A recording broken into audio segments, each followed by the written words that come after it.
एक 21 साल की जवान लड़की अपने पिताजी को खाना खिलाकर अपने पिताजी के ही कमरे में जाकर उन्हीं के बिस्तर पर सो जाती है। जब उनके पिताजी आते हैं सोने के लिए अपने कमरे में, तो देखती है कि उनकी बेटी उन्हीं के बिस्तर पर सोई हुई है।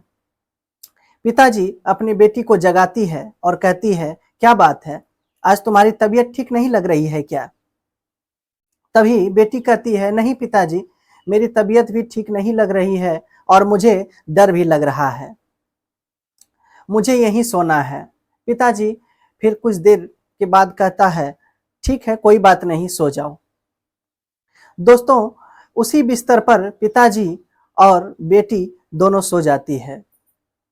जैसे जैसे रात आगे बढ़ती है, अब बेटी पिताजी को सभी जगह स्पर्श करने लगता है। धीरे धीरे ये स्पर्श की सिलसिला इस कदर बढ़ती है कि इन दोनों को पता ही नहीं चलता है कि कौन पिता है और कौन पुत्री है। उसके बाद फिर कुछ ऐसा होता है कि कोई कल्पना भी नहीं कर सकता है। हेलो दोस्तों, नमस्कार। हाजिर है आपका दोस्त, आपका भाई, फिर से एक नई कहानी के साथ। दोस्तों, कहानी बहुत ही सुंदर है, तो कहानी को आगे बढ़ाने से पहले एक छोटा सा रिक्वेस्ट, अगर आप चैनल पर नए हैं तो कृपया चैनल को सब्सक्राइब करें और कहानी पसंद आए तो वीडियो को लाइक करें, शेयर करें। तो चलिए दोस्तों, चलते हैं कहानी की ओर। दोस्तों, आज की जो कहानी है वो है मध्य प्रदेश की। मध्य प्रदेश में सागर जिले में रहने वाले एक व्यक्ति होते हैं जिसका नाम होता है हीरालाल। दोस्तों, हीरालाल की एक बड़ी बेटी होती है जिसका उम्र करीब 21 साल होता है। वो ग्रेजुएशन में पढ़ रही होती है। उनकी छोटी बेटी करीब 15 साल की होती है और हीरालाल का एक छोटा बेटा भी होता है जिसका उम्र करीब 10 वर्ष होता है। दोस्तों, हीरालाल का पत्नी करीब 2 साल पहले इस दुनिया को छोड़ चुकी होती है। माँ के गुजर जाने के बाद भी घर अच्छा खासा चल रहा होता है, किसी प्रकार की कोई दिक्कत नहीं रहती है। लेकिन फिर भी हीरालाल एक दिन अपने मन में निश्चय करता है कि मैं दूसरी शादी कर लूं, जिससे कि मेरी बच्चे का परवरिश अच्छे से हो सके। तभी इस बात की खबर उसकी बड़ी बेटी को लगता है।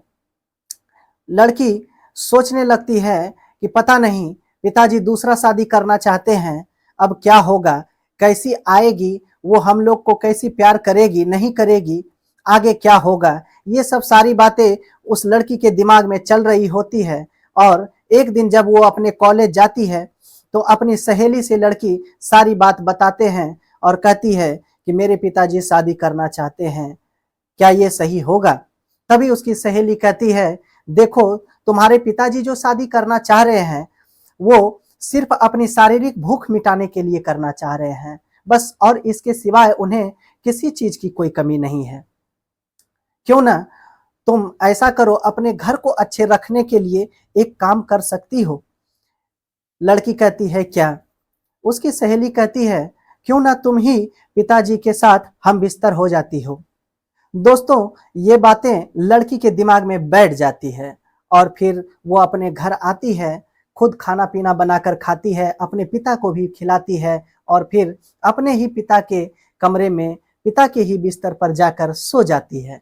दोस्तों, थोड़ी देर बाद जब पिता अपने कमरे में सोने के लिए आते हैं तो देखते हैं कि उनकी बेटी उन्हीं के बिस्तर पर सोई हुई है। तो पिता लड़की को जगाते हैं और पूछते हैं, क्या तुम्हारी तबीयत सही नहीं लग रही है क्या? तभी लड़की कहती है, नहीं पिताजी, तबीयत आज मेरी ठीक नहीं लग रही है और मुझे थोड़ी डर भी लग रही है, मैं यहीं सोऊंगी। पिताजी कहते हैं, ठीक है, सो जाओ। तभी पिता और लड़की दोनों एक ही बेड पर सो जाते हैं। दोस्तों, अब जैसे जैसे रात आगे बढ़ती है तब लड़की अपने पिता को पूरे सभी जगह शारीरिक स्पर्श करने लगती है।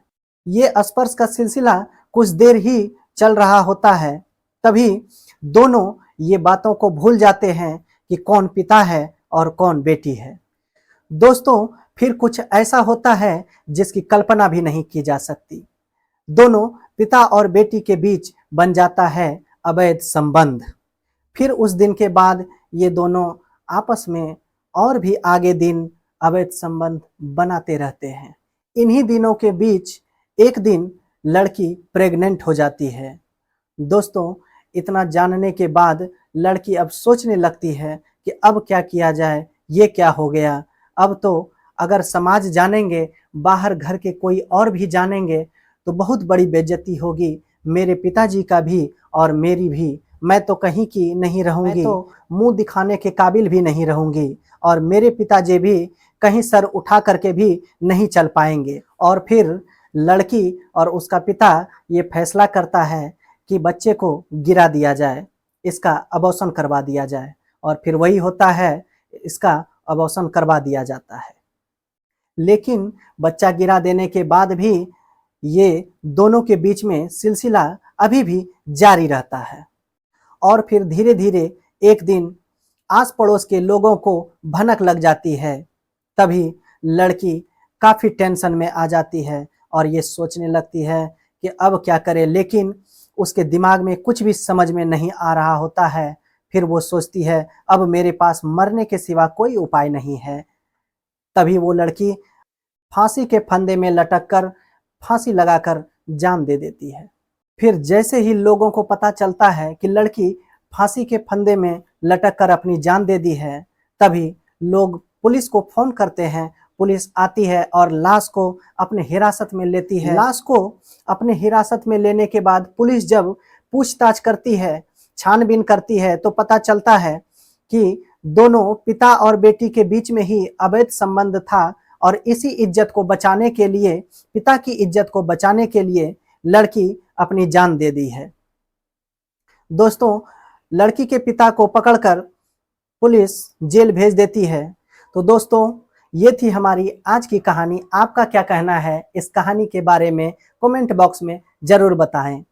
खुश रहें, मस्त रहें, किसी भी क्राइम को होने से पहले सतर्क रहें, सावधान रहें। आपके परिवार की ही सुरक्षा आपकी सबसे बड़ी जिम्मेदारी है। मिलते हैं फिर एक नई कहानी के साथ, तब तक के लिए मुझे दीजिए इजाजत। धन्यवाद।